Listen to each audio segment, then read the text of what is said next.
acting like they ain't did nothing. Oh, drank all the soda water and everything like that, went home and went dead to sleep. And you all night long, oh, I can't believe they even came. They should know better than that, because you're holding unforgiveness and resentment. And you think you're doing something. You are. You're doing something against yourself. But you don't understand, if I forgive them, they're going to feel like what they did was okay. That ain't it. It's not about saying what they did was okay. It's about understanding that I refuse to give anybody the power over my life to the point where I will be so consumed with what they did that it robs me of my peace, my joy, and all the things that God has for me. No matter what has to happen to you in your life, there is nothing so horrible that it's worth you missing out on the favor and the mercy of God's forgiveness because you got to hold this person captive. It's not worth it. Now, hear me this, hear me well.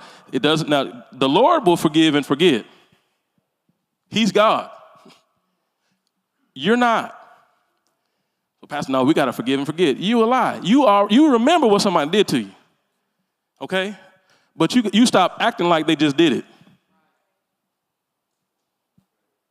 I'm not holding them captive to that. I see you. I understand we got a past. But, hey, I got boundaries.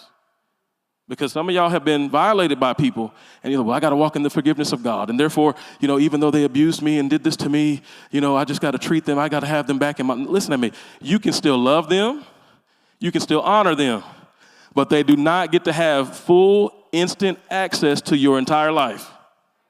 That's not... Listen, we can have restoration, even if we had a falling out. But depending on the falling out, there's still going to be some boundaries up in this thing. You hear me?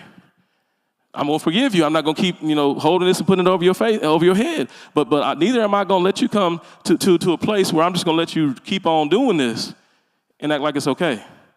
Because it's not. Okay? So we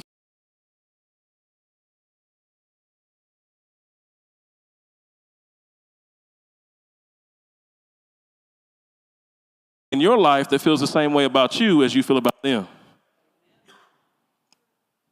So that's why we operate in forgiveness, okay? Because if it wasn't for God's grace, you're no better than the person that trespassed against you. You understand that? So I didn't say it was easy. I didn't say it was fun. But if we understand, we ask the Lord to forgive our debts as we forgive our debtors, then we understand that means we got to practice it. Well, Pastor, what if I'm struggling and I have freedom and I forgive them, and then all of a sudden I get triggered and all the offense comes just flooding back in my soul? What am I doing? Did I really not ever forgive them? You did forgive them, but you had a moment and it came flooding back. Now you have a choice. Either you will forgive again and get that back under submission, or you will allow it to take control again and walk in resentment. Well, Pastor, what if it happens again? Do it again. Well, what if it keeps popping up? Keep on surrendering that thing to God every single time. But what if it's for years? Then every time it pops up over the next years, you surrender it to God every single time. And if you keep doing that, eventually it'll stop popping up. But what if it never does? That means you got a whole lot of surrendering to do for the rest of your life. It's the bottom line. We talked about practicing things, right? Forgiveness, you're going to have to practice. You go, Lord, okay, I forgive them. All right, we good. You have a good few weeks. They're going to say something that's going to set you off. Lord, I knew this food never changed, and I had told everybody. I knew it. That's when you get a hold of yourself, get back to Jesus with that thing, get back to your secret place and pray again. And ask the Lord, because sometimes, you know what the issue sometimes is? There's something in your heart that is easily offended sometimes that you need to ask God to work on. And then when God gets the victory, you get the victory over that, you still keep praying for that person that keeps on working your last nerves and keep on, hurting your feelings. Keep praying for them. Because the more you pray for them, your heart will change towards them. And you'll start seeing them through God's eyes instead of seeing them through your offense.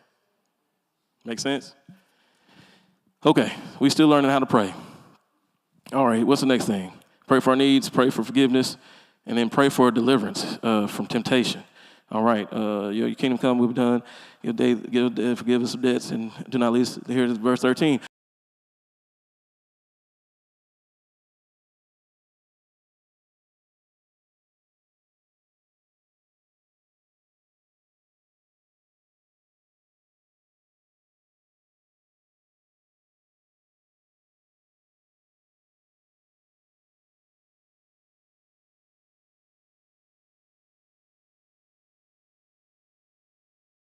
That in front of you. And that's why we got to pray. So when temptation comes, what should I do? Man, y'all are quick.